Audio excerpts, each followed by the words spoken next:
That's great. Thank you very much. So my background, as Lynn has explained, is in social work, but I spent a lot of the later part of my career in research, and adult safeguarding in general and self-neglect in particular was my particular area of focus. And I was involved in quite a lot of research between 2010 and 2015, funded by the Department of Health and Social Care at the time when self-neglect was becoming much more prominent on the radar screens of all agencies across health and social care. It is one of the most challenging and often one of the most distressing aspects of the work that we do with adults who might need care and support or who have healthcare needs. And it can affect us as professionals as well. The purpose really of today is to try and answer some key questions that you may have about self-neglect. How do we identify it? What are the signs and symptoms? What should we be looking out for? How worried should we be?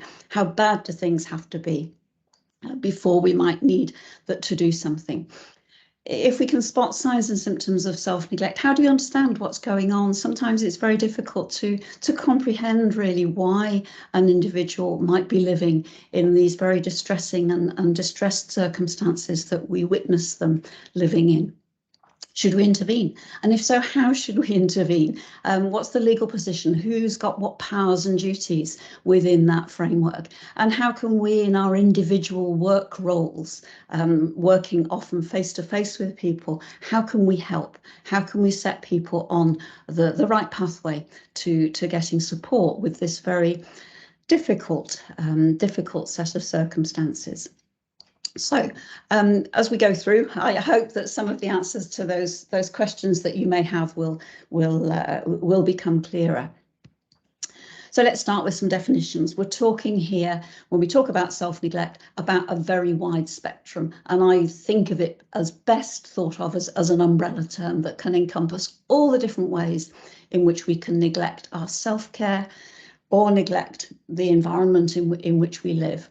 Now, the closest we've got to a standard definition in England is in the guidance that's issued alongside the 2014 Care Act, which defines self-neglect as covering a wide range of behaviour, including neglect of care for one's personal hygiene, health or surroundings, and it includes behaviour such as hoarding. So we're talking about a very, very wide spectrum: neglect of health, hygiene, nutrition, hydration, healthcare, but also neglect of the living environment, such as living in extremely dirty circumstances, allowing our property to decline and become decayed, or, as is mentioned in the definition there, living in hoarded premises. But of course, some of these things are things that many of us do to some extent at some point in our lives. What we're talking about here is where the self-neglect is at such an extent that it endangers the person's health or their safety or their psychological and mental well-being. So we're talking about a very extreme end of a spectrum. And of course, there are services that can reduce the risk of harm from self-neglect. So often what we see with people that we're working with is that they are reluctant to engage with those services for all sorts of reasons that I hope will become clearer as we go through this morning. We're also talking across a very wide age spectrum, and I'm guessing that many of you are working with young people, people in adult years, older people, people in need of mental health services, so across a very wide range. And we see self-neglect appearing across that very wide age range as well. So whose business is it? When I did one of my first pieces of research, I was speaking to a safeguarding specialist in a local authority, and he said, well, you know, we all know that we've got this mantra in safeguarding, adult safeguarding is everybody's business. He said the problem with self-neglect is that at worst, it's nobody's business. And at best, it's somebody else's business. So not my agency, but the next agency down the line. Well, the Care Act has changed all of that. It very much brought self-neglect in from the cold, and it brought it within the overall reach of safeguarding partnerships that were set up under the Act. And the safeguarding partnerships have a legal duty to help and protect people who are at risk of abuse and neglect. In bringing self-neglect under the definition of abuse and neglect within the guidance to the Care Act, the guidance doesn't tell us what should happen about self-neglect. It doesn't say that all self-neglect goes through safeguarding. It doesn't say there always has to be adult social care involvement. It doesn't say there has to be involvement from mental health services, nor does it say we have to always get agencies together to talk about this. But all and any of those things, and indeed more pathways, can exist. And this is why local partnership boards such as the West of Berkshire have done a lot of work since the Care Act was implemented to try and set up pathways and guidance and protocols to help guide health and social care agencies across the sector in alerting to the needs of people who self-neglect and to setting them on the right kind of pathway. But I think the key message from the impact of the Care Act is that self-neglect is a form of abuse and neglect, so it puts it very much within the safeguarding realm. So, signs and symptoms. What should we be looking out for? There are four main clusters of ways in which we might spot that somebody is beginning to be self-neglectful. Neglect of personal care is often very obvious, whether that's neglect of their hygiene, whether that's neglect of their continence, the use of toilet facilities, whether it's that they've become much less mobile. Sometimes people spend many hours in a chair or in a bed, and for that reason then their personal care declines. We might begin to spot those kinds of issues. They may neglect their diet, for example, as well. Other signs and symptoms that we might spot are where people are neglecting their health, whether they're declining to have medical attention or nursing attention, whether they are not taking medication. A pharmacy might spot that prescriptions are not being collected. They might be using alcohol to the detriment of their health, or smoking to the detriment of their health, or diet. So neglect of healthcare is equally prevalent sometimes in the lives of people who self-neglect. They may be neglecting, we may spot that they're beginning to neglect the living environment, and hoarding is often a very obvious symptom of that. Premises that become more and more cluttered over a period of time, or indeed more and more dirty, such that they decline into a state of what could be called squalor. That can involve sometimes animals, or the decay of the material of the property, staircases that are falling down, tiles that are blowing off the roof, so damage to the property itself that again poses risk. And then finally, we see sometimes for some folk a neglect of personal safety, people who are exposed and continue to expose themselves to bullying, exploitation, crime, drug, alcohol networks. And this is not in the sense that we're blaming them for exposing themselves, but they are caught up in patterns of interaction with people that expose them, and that in itself can be seen to be a form of self-neglect. So lots of different ways, things that we might look out for and things that we might spot in the lives of people that we're working with. I want to play you a very short video. This is produced by Northeast Association of Directors of Adult Social Services. It just lasts a couple of minutes, and I think it brings out the gradual development of self-neglect symptoms that you might spot in the people that you're working with.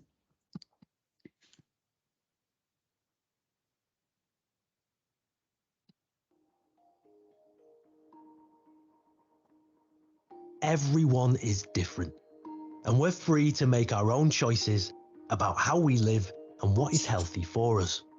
But sometimes a traumatic event, lots of stress, or an illness or disability that may get worse over time can make living our lives more difficult to manage. Like mess in a room, self-neglect can build up slowly, so it's hard to pinpoint exactly when it becomes a worry. Shame also builds up, and can make it harder for people to ask for help. Here are a few things that you can look for in yourself or someone you know that are signs that things have started to get out of control. Have any important appointments or medications been missed? Has there been a change in their usual appearance? Has there been a noticeable change in mood or usual routines, like not wanting to go out or see people? Is there enough food in the house to make a meal? Or is the fridge empty or full of food that's gone off? Have alcohol and drugs, or even the amount of time spent online, become more of an issue recently? Some people who self-neglect will try to build self-esteem by looking after things or even animals. Perhaps the home is now so full of things and/or animals that they don't want people to see how they live, or it's become difficult or even dangerous to live in. Does the house need major repairs? There may be times when someone loses their ability or mental capacity to make their own decisions, or is unable to take steps to protect themselves, but there is a wide range of support available. If you are worried about yourself or someone else, we know it may be difficult to do, but it's important to reach out and ask for help and advice as early as possible, even if you don't think they are currently ready to accept help. When you reach out, you will be listened to, and we will work with you at your own pace, based on what you want to happen. So please, don't wait. Get in contact today.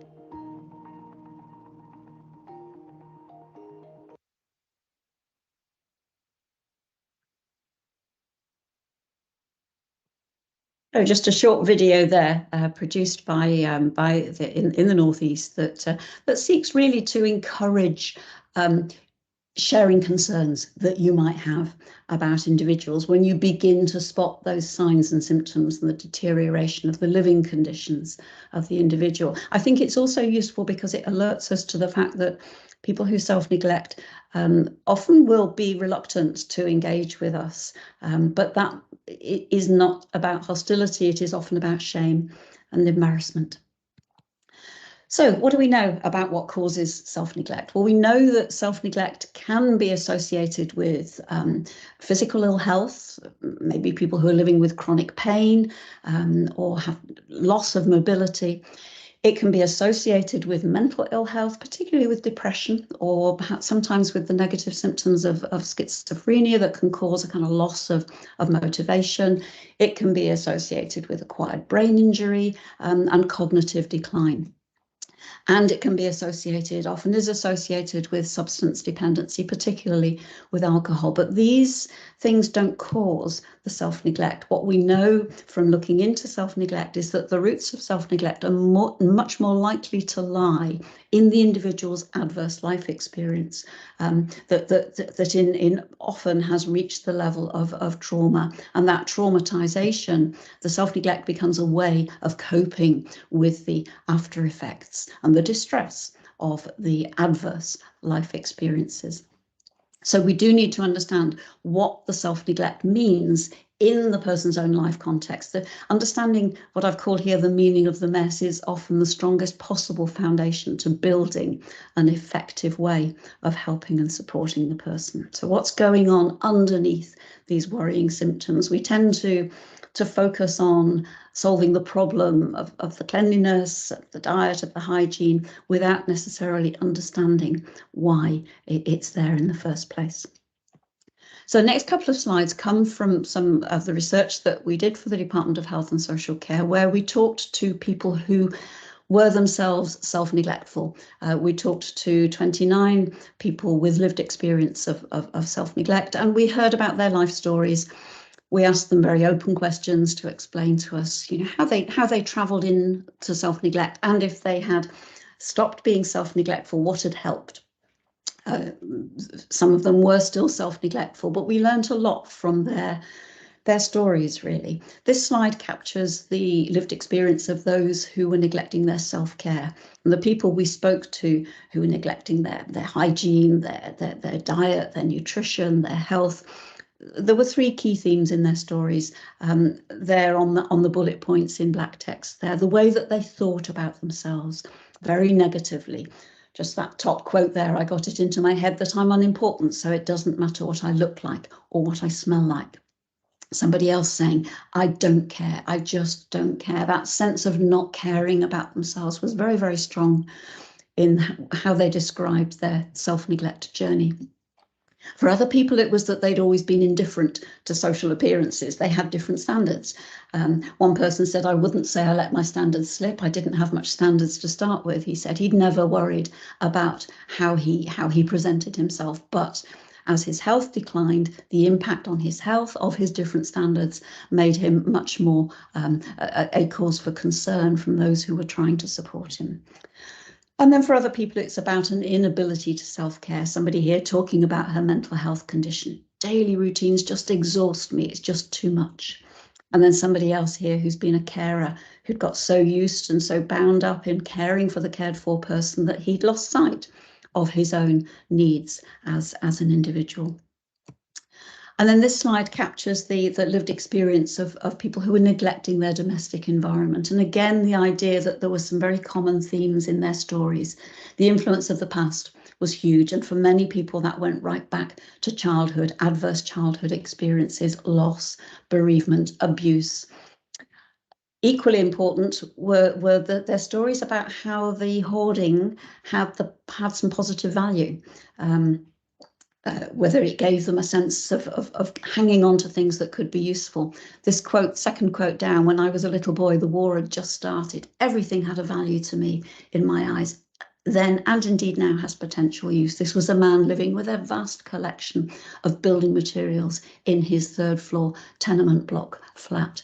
And he dated that back to his experience as a child growing up in the Blitz in London in World War II, where, as he said, we lived by the motto, waste not, want not, make do and mend. So there's a very positive value there. For others, it was about a connection to people, not wanting to throw things away that had belonged to somebody that they loved. I want things that belonged to people so that they have a connection to me, said somebody else. And for others, it was about the decline of the domestic environment being beyond their control, particularly in relation to hoarding. Here, somebody says the distress of not collecting is more than the distress of doing it, but it's all distress.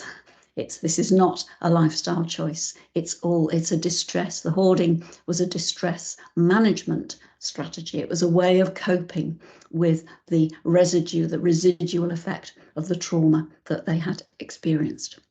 So some important insights there, I think. And I just want to play you a short clip from a video involving made by Raven Housing Trust. So it talks about residents, but of course has a much broader context for people living still in the community. Chrissy's story. It's an interview. The interviewer starts by asking the question, "What is it you call your house, Chrissy?" So if I can get this working, we might have to endure, this is on YouTube, we might have to endure an Expedia advert in the beginning, but let's see if I can get back into the right place. And what is it you call your house? My castle. My house is my castle.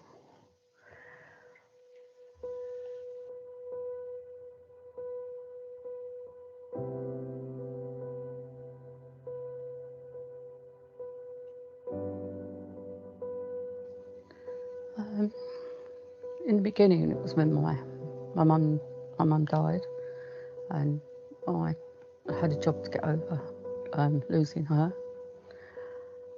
and then I had quite a few things happen after that.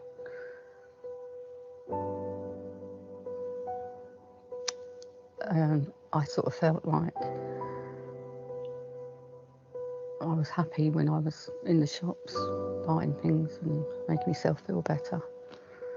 When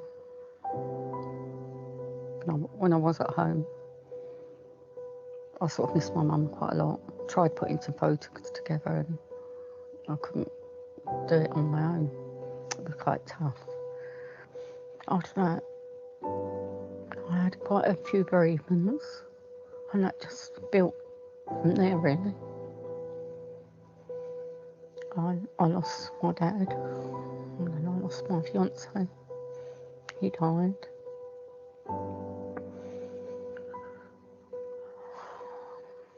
My sister died. And it just felt like everybody was leaving me. My kids all left home. And that's made it worse. Because I sort of felt lonely.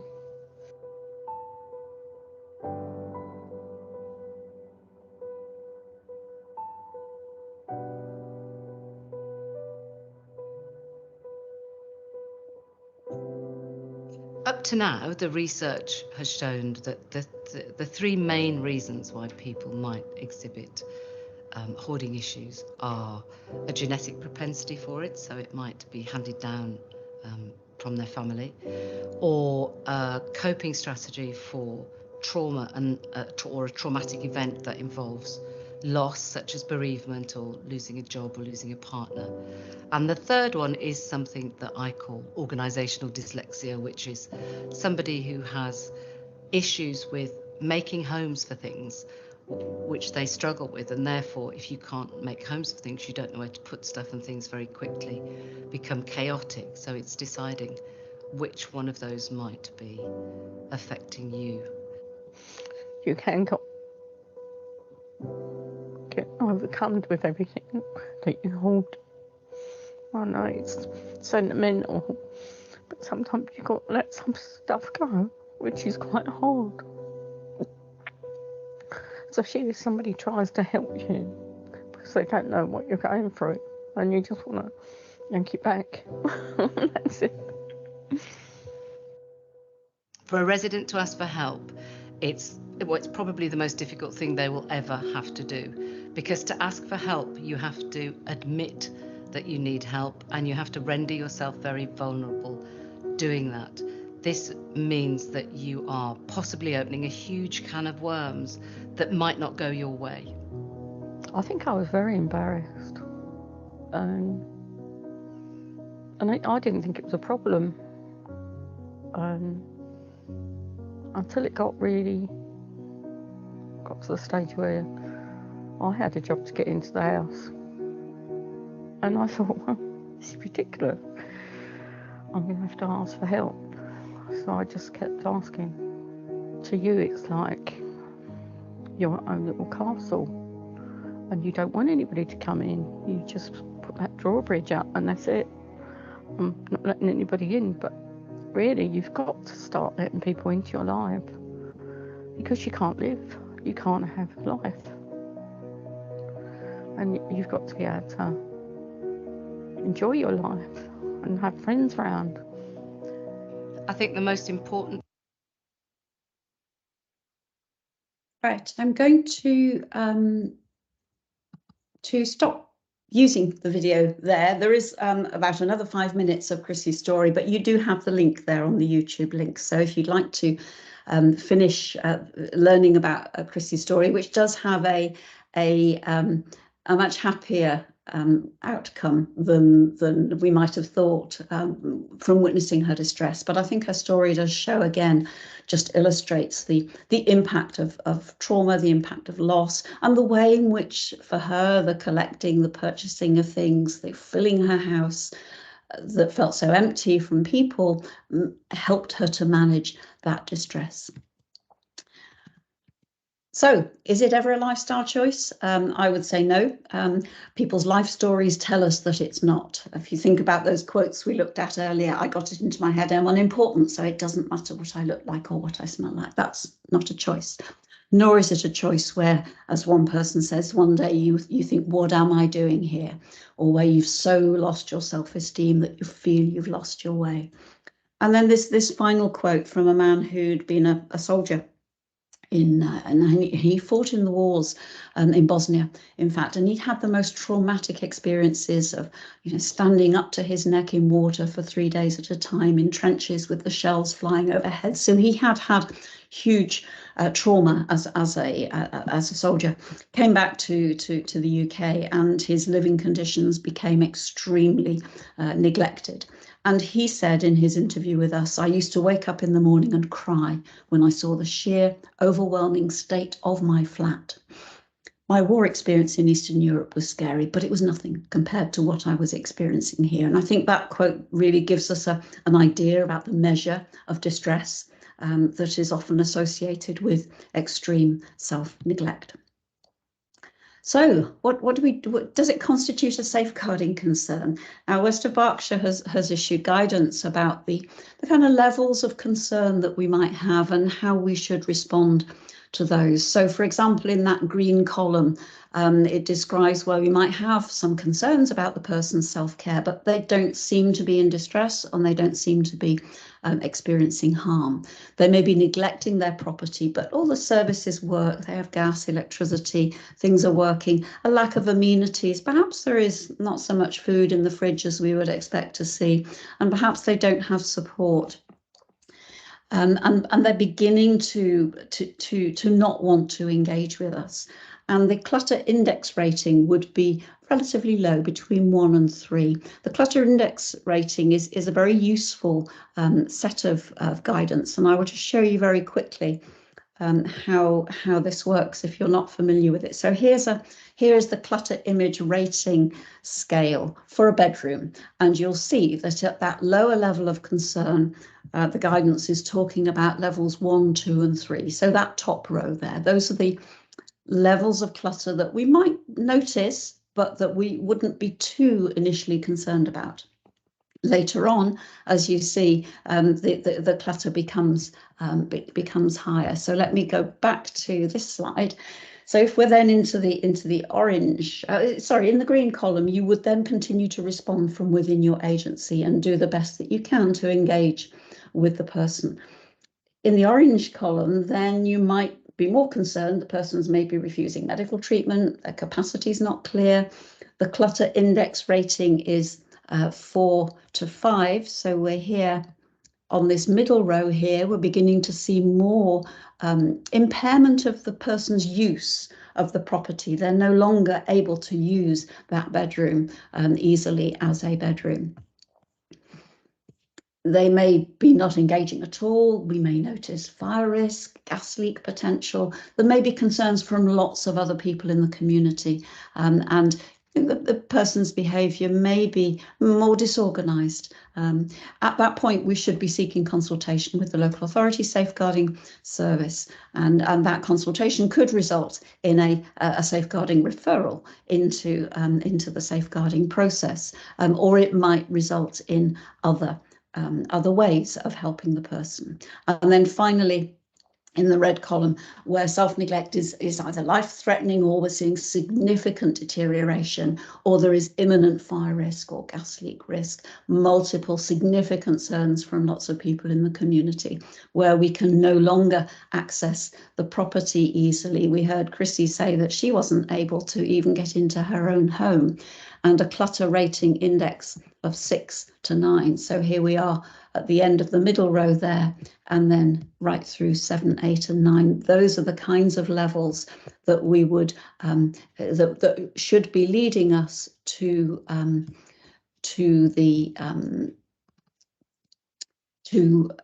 report into safeguarding. Always report to safeguarding. Now, this obviously is a sliding scale. We may know somebody over a period of time, even if we start with a kind of a green level of concern, or even an orange level of concern. We should be monitoring, and we should be escalating. So if we have a consultation with the local authority and the local authority says, no, we won't put this through safeguarding at the moment, we will do something else. If that doesn't manage the risk, then we should be escalating back into safeguarding. So this is fluid, really, this sliding scale. So the local authority has the legal duty under Section 42 of the Care Act to decide whether, when they learn about somebody's circumstances, whether there's reasonable cause to suspect that the person has needs for care and support. Are they experiencing or at risk of abuse and neglect, which of course includes self-neglect?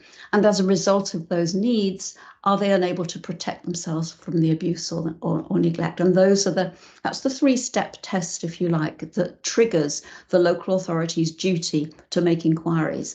If those 3 criteria are met, then the local authority must make safeguarding inquiries. And the purpose of a safeguarding inquiry is to enable the local authority to decide whether there should be any action taken to help and support and protect the person, and if so, what that action is and who should take it. In the case of self-neglect, the duty to make inquiries is only triggered where the person is unable to protect themselves by controlling their own behaviour, i.e. is not exercising a lifestyle choice. But as we've seen, I think self-neglect is rarely, if ever, a lifestyle choice.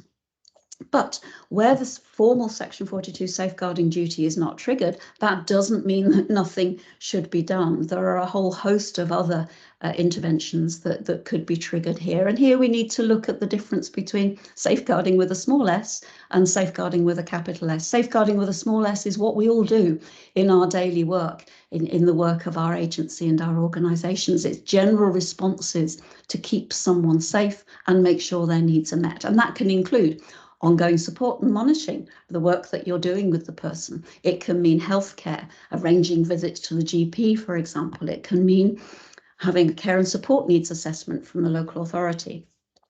It can mean having fire safety advice from the Fire and Rescue Service.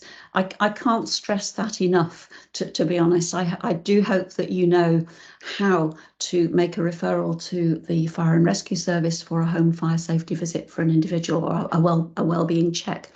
Crucially important that people are able to benefit from that kind of advice from the fire service to prevent fire breaking out.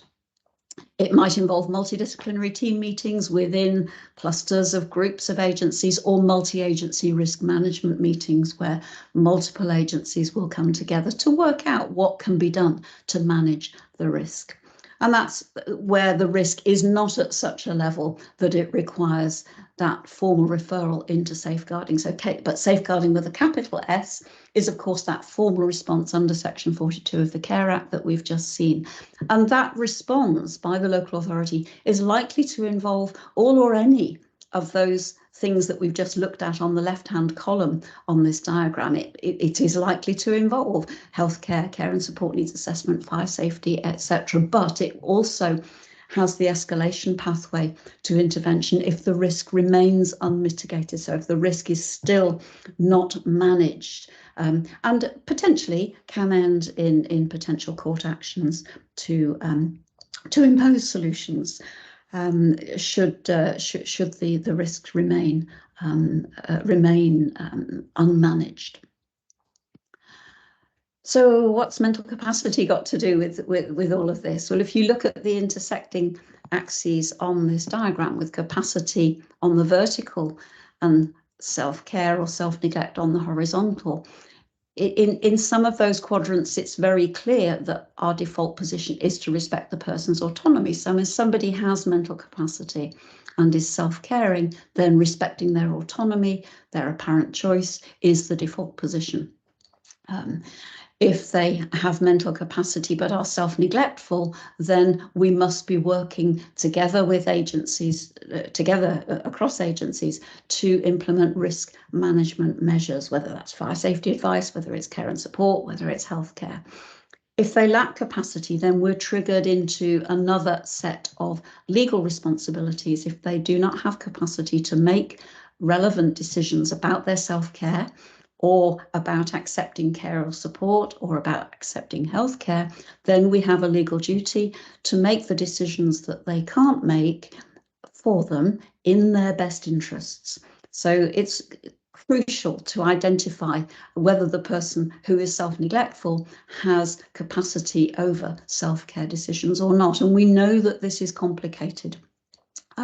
Because it's sometimes quite difficult to work out whether somebody who is telling us very clearly and rationally that they are able to look after themselves and don't need anything, it's difficult then to work out whether they are actually capable of self-care.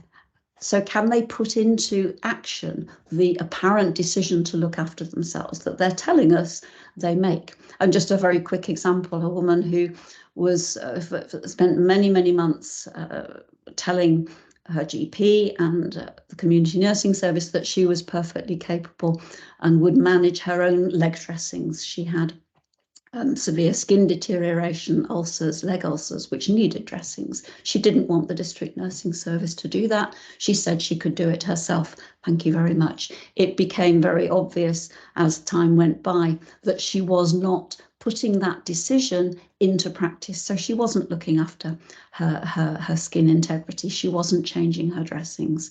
And that sadly had a very tragic outcome. So there's a big difference between what people might say to you they can do and what they can actually do. And the West of Berkshire website does have some helpful guidance on that question.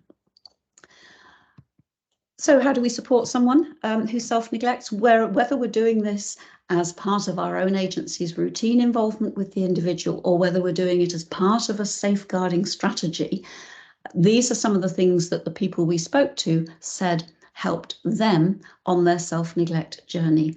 They said, start with respectful, honest engagement. Don't get too bossy with us. Don't push us around. We start getting panicky about people interfering. And we've heard, both on the two videos that we've seen that kind of resistance to be seen because of the shame, because of the embarrassment of the self-neglect. So build respectful engagement. You don't have to be talking about the self-neglect. You can be talking about everything and anything that the individual is able to engage and talk with you about. We've heard some very good stories about somebody, a woman who was living behind closed doors. The only person she would open her door to was the community librarian who was delivering library books to her. And they got talking about their love of reading. They got talking about the books. And that enabled the librarian to create a relationship with her that enabled the librarian to introduce people to support the woman and to build, to use that trust as a bridge across which other people could walk to support her. So that respectful, honest engagement. Practical support. We heard lots of stories of how small articles of household kitchen goods, like a microwave fridge or a tabletop microwave oven, tabletop fridge, a fire that worked, things that can travel over the threshold, even when you can't as a practitioner, something practical that becomes a symbol of wanting to support and care for the person. And it's those kinds of things, they said, that build that emotional connection. And then the emotional connection and the trust gives you the relationship that enables you then to persuade the individual to begin to tackle the self-neglect. And just one example there. Do you remember the person who said, it doesn't matter what I look like or what I smell like because I'm not important? When we asked her what had changed, she said, well, it was my support worker. She got it into my head that I am important, that I am on this earth for a reason. And that became the relationship there with the support worker, became the reason why she started to look after herself. And somebody else here saying, he's been human. That's the word I can use. He's been human. So that element of connection that we can make with people, those relationships that we can build, are really important. And really summing it up, it comes down to what we know, who we are, and what we do, or sometimes what we don't do. So it's about the knowledge and the skills that we have in the job that we do, but it's also about our knowledge of the person. Have we peeled back some of those layers? Have we begun to understand the meaning of the mess for that individual? It's how we use our own personal qualities, the patience and persistence that we show, the compassion, the humanity. One person, one interviewee said to me, it was about, he was so authentic, my key worker, standing on the doorstep. I could see that he really cared about me. So that personal quality, really important to bring in to the work that you do with people who self-neglect. And then the doing, or indeed the not doing, hands-on and hands-off, knowing when you've got time to make a relationship, but also knowing when you need to move to maybe make a safeguarding referral because the risk has become unmanageable. And we should recognise the impact of what we're asking people to do when we're asking people to tackle their self-neglect. One person's support worker said to me in an interview, he said, you know, I had to realise that for John, asking him to give that stuff up, i.e. the contents of his hoarded and filthy premises, was like having his skin ripped off.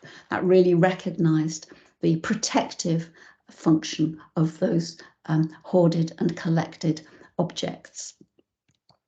So in summary, what works with working with self-neglect is that we build rapport and trust. We try to understand the meaning of the mess. We work patiently at the individual's pace. We continually keep in mind the question of, are they making decisions with capacity? We identify risks and communicate about those risks.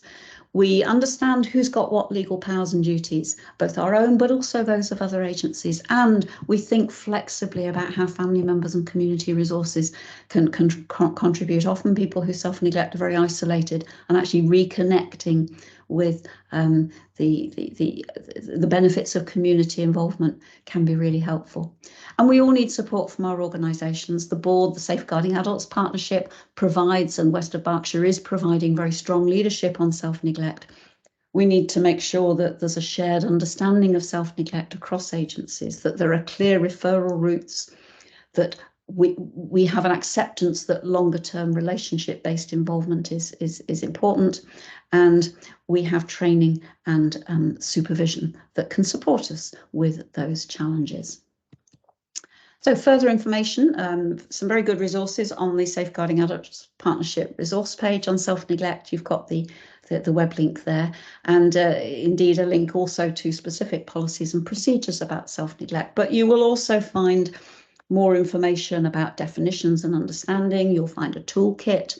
You'll find guidance on multi-agency risk management and other learning materials, other webinars and videos. And importantly, Safeguarding Adults reviews. Berkshire has published a lot of learning from reviews of cases where things have gone seriously wrong, and an adult with care and support needs who is self-neglectful has either died or been seriously harmed.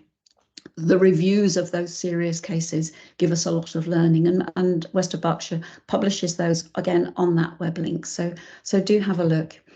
And if you're concerned about an adult, then in the guidance here, and this is from the Safeguarding Adults Partnership, obviously call the police on 999 if this is an emergency, or on 101 if it's not an emergency.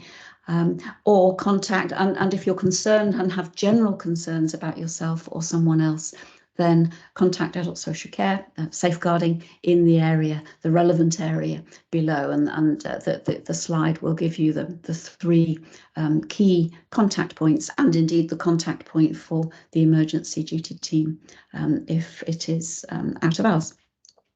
So I've used my 40 minutes. I will